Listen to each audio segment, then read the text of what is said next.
Welcome your host, Jerry Springer. In the 17th century, two philosophers had very different opinions on what the state of nature was and how government should be run. These philosophers were John Locke and Thomas Hobbes.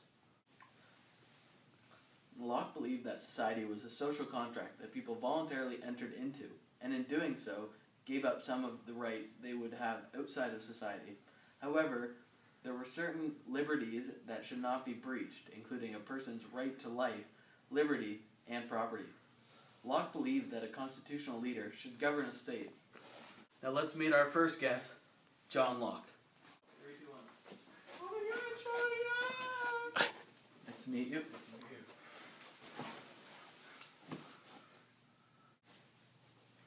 Now we'll meet Thomas Hobbes, who on the other hand believed that human beings by nature were violent and aggressive, and that in order to keep order in society an absolute monarch necessary, and that people should give up all their freedoms in order to preserve order.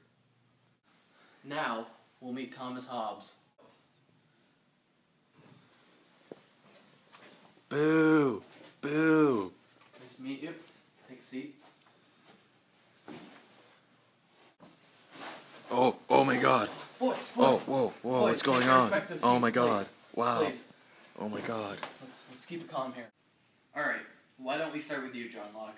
Why don't you tell us why you believe that your ideas on government and the state of nature are correct? Well, Jerry, I believe that human beings, by nature, will enter into society voluntarily, and that in doing so, we are of course expected to give up some of our freedoms and submit to the rule of law. However, there are certain liberties that must not be infringed upon under any circumstances, including the right to life, liberty, and property. The duty of government is to defend these rights and work for its people, and if the government should ever intrude upon these natural rights or fail its responsibilities as a governor, then it is not only the right, but the obligation of a free people to revolt against that government. I agree with you, 100%. Dirty son of a... Whoa. Keep it calm. Keep it calm. Whoa, there. Whoa. Let's not get our knickers in a twist here. Mr. Hobbes, why don't you share your opinions on the government and state of nature? Thanks, Jerry. Well, as you know, I witnessed the English Civil War and what occurred during and after the events of the war. After the king was killed by those pesky Roundheads, there was quite about the chaos in England until Charles II took over and was declared king. This is why I have come to the conclusion that human beings by nature are cruel, evil, and manipulative. Therefore, it remains best if people give up all their rights to an absolute monarch who will rule over them with an iron fist. Good point, sir.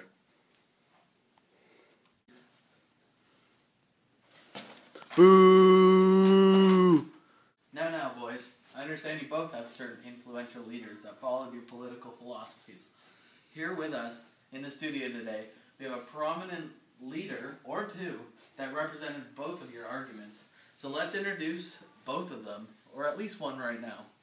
Representing John Locke's constitutional theories on government, Catherine the Great. Oh, here she is.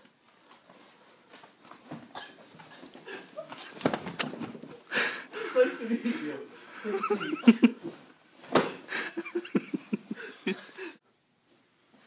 Yo, what's up? This is Catherine, up in the hood. I think you dropped your hat. Yeah, you're right. I got my hat on, swag for life.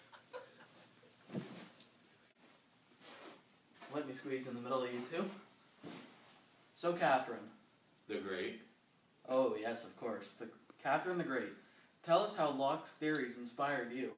Well, you see, Jerry, I'm what you consider to be an enlightened despot, which meant I was still the undisputed ruler of my country. But I still embraced the ideas of the Enlightenment and gave more liberties to my people.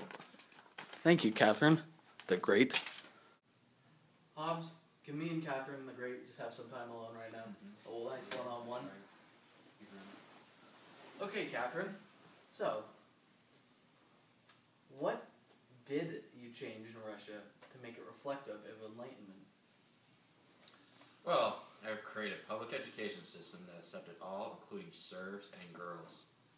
The education incorporated the idea and principles of John Locke. That's good. I also allow freedom of religion amongst my nobles and increase the power of nobles rather than giving all the power to myself.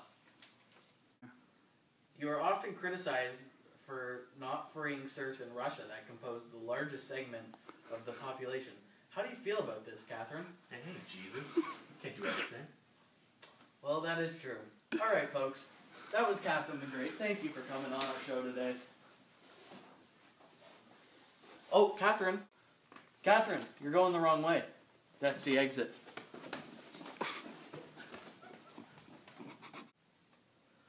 Now we bring out another constitutional monarch, Frederick the Great of Prussia. Frederick, take a seat, my friend. Right there.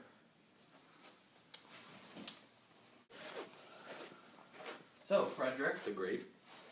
Yeah, right, whatever. So, tell me why you're considered a constitutional monarch.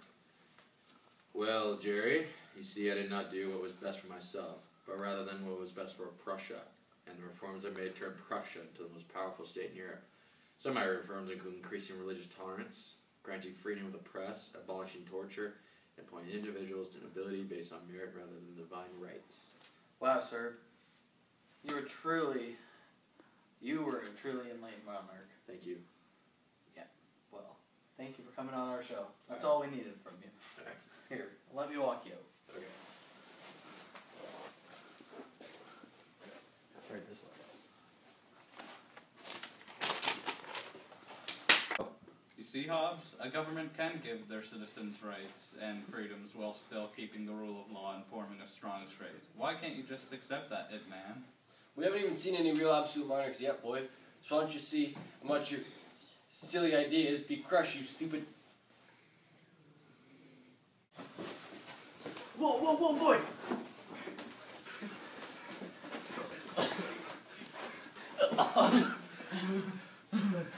Jerry.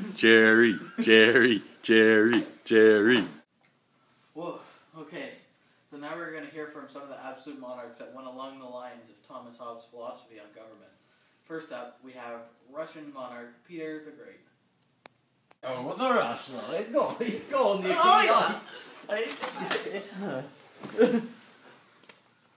So Peter the Great, why were you an absolute monarchist? Basically, I did what I pleased and crushed all who opposed me, Jerry. Or should I say, Springer. Through this, I managed to establish myself as an undisputed leader of Mother Russia, and began my goals of westernizing Russia both commercially and economically. In order to fund my planned change to Russia, I had to raise taxes, my people to use up to 350% on everything, from my house corners to beards. Though all my tough actions, I was able to modernize Russia. In the end, everyone was happy. By everyone, I mean moi. Well, thanks, Peter. You're a little bit intoxicated right now, and we are running out of... Pardon? Well, we're running out of time. Thanks, Peter. Come here. Let's walk you out. Security, get over here. Peter the Great, everyone. Now let's hear some reaction of Thomas Hobbes and John Locke. First, Thomas Hobbes. Well, Jerry, as you've seen in the case of Peter, it is necessary for a monarch to assume absolute power, and in doing so, was able to modernize the Russian state and improve his country as a whole. Thank you. Now you, John Locke? Well, in short, Jerry, both Frederick and Catherine were able to build powerful states and maintain peace all very well, giving their people freedom and maintaining that freedom. So this idea that a ruler having absolute power to maintain a powerful and prosperous state is pure... You crazy, you mother son of a... And that's all we have, folks, for today's episode.